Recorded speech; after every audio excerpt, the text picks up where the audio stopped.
வணக்கம் நண்பர்களே, நான் செந்தில்வேல். இது மரபு செல்வமாம் திருக்குறளை நவீன நோக்கில், நவீன பின்புலத்தில் வைத்து, நவீன கவிதையைப் போல வாசிக்கும் ஒரு எளிய முயற்சி. விருந்தோம்பல் அதிகாரம் பார்த்துட்டு இருக்கோம். இதில் இன்னைக்கு நம்ம பார்க்க போகிற குறள் ஒரு புகழ்பெற்ற குறள். செல்விருந்தோம்பி வருவிருந்து பார்த்திருப்பான் நல்விருந்து வானத்தவர்க்கு. செல்விருந்தோம்பி வருவிருந்து பார்த்திருப்பான் நல்விருந்து வானத்தவர்க்கு. மிக எளிமையாக புரிந்து கொள்ளக்கூடிய குறள் தான். விருந்து, ஒரு விருந்தினர், வந்த விருந்தினர் உண்டு உறங்கி அவர்கள் கிளம்பும் நேரத்திற்கு முன்பாக அவர்கள் கிளம்பும் பொழுது அடுத்த விருந்தினருக்காக காத்திருப்பவன். ஒருவரை வழி அனுப்பிவிட்டு அதே கணத்தில் அடுத்த விருந்தினருக்காக காத்திருக்கக்கூடியவன் எவனோ அவன் நல் விருந்து வானத்தவர்க்கு. அவன் வானத்தில் இருக்கக்கூடிய தேவர்களுக்கு நல்ல விருந்தாளியாக அவன் சொர்க்கத்தில் வீற்றிருப்பவன். ஒரு ஓயாது விருந்தோம்பக்கூடிய அவனுடைய வாழ்க்கையின் பலனை வள்ளுவர் சொல்கிறார். நம்ம சமூகம் இன்று இல்லை, 2000 ஆண்டுகளாகவே இந்த மாதிரி விருந்து ஓம்பக்கூடியவர்களை மிக மிக உயரத்தில் தான் வச்சிருக்கு. எனக்கு மிக பிடித்தமான ஒரு சங்க பாடல் ஒன்று உண்டு. அது நம்ம எல்லோருக்கும் தெரிந்த பாடலாக கூட இருக்கலாம். யான் வாழும் நாளும் பண்ணன் வாழிய பாணர் காண்க இவன் கடும்பினது இடும்பை யானர் பழுமரம் புள்ளிமிழ்ந்தன்ன ஊனொலி அறவம் தானும் கேட்கும்.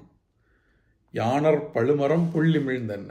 எப்படி ஒருவனுடைய ஒரு பாணன் ஒரு தலைவனுடைய வீட்டை தேடி போய் கொண்டிருக்கிறான். வீட்டிலேருந்து சத்தம் வருது. எப்படி சத்தம் வருது அப்படின்னா, பழுமரத்தில் புள்ளிமிழ்ந்தன்ன. ஒரு மரத்தில் எப்படி ஒரு ஈவினிங் டைமில் பறவைகள்லாம் கூடி மொத்தமாக ஒரு ஓசையிட்டு கொண்டு சாப்பிட்டு கொண்டு இருக்குமோ அதுபோல் ஊனொலி அறவம் தானும் கேட்கும். அங்கே விருந்தினர்கள் சாப்பிடக்கூடிய ஒலி அப்படி எப்படி அந்த சாயந்தரம் ஒரு மரத்தில் பல பழுமரங்கள் இருக்கக்கூடிய ஒரு மரத்தில் கீச்சு கீச்சுன்னு சத்தம் கேட்குமோ அதுபோல் அந்த ஓசை கேட்குது. பொய்யா வெளிலி பெய்விடம் நோக்கி முட்டை கொண்டு வற்புலம் சேரும் சிறுநுண் நெரும்பின் சில்லொழு கேட்ப.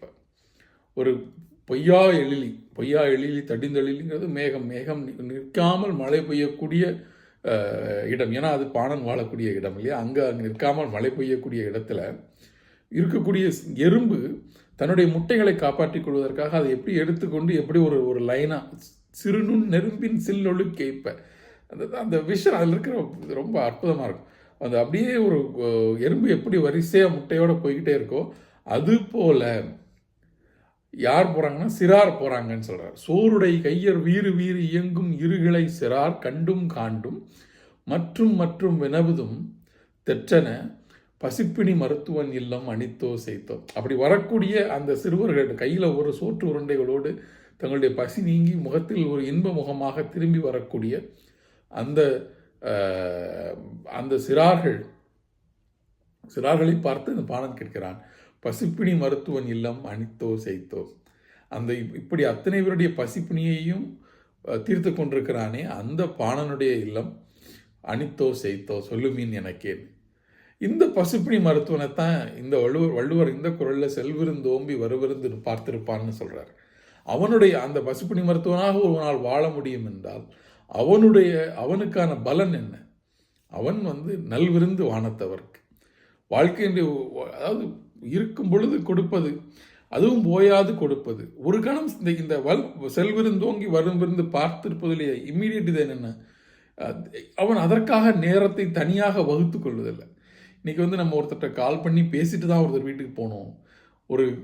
என்ன சொல்கிறது, ஒருத்தர் அந்த அளவிற்கு ஒரு சொசைட்டியில் ஒரு டிஃப்ரென்ஸ் வச்சுருக்கு. நம்ம இந்த நேரத்தில் இதை செய்வோம், அந்த நேரத்தில் அதெல்லாம் விட எல்லா நேரமும் விருந்து ஓம்பும் நேரம், எல்லா நேரமும் நம் இல்லம் நோடி ஒருவர் வந்தால் அவரை கவனிக்கும் நேரம்னு சொல்லி அப்படி இயங்கக்கூடிய ஒருவனை ஒரு லட்சிய புருஷனாக இந்த குறள் முன்வைக்கிறது. செல்விருந்தோம்பி வருவிருந்து பார்த்திருப்பான் நல்விருந்து வானத்தவர்க்கு. சிந்திக்கலாம். மீண்டும் நாளை சிந்திக்கலாம். நன்றி.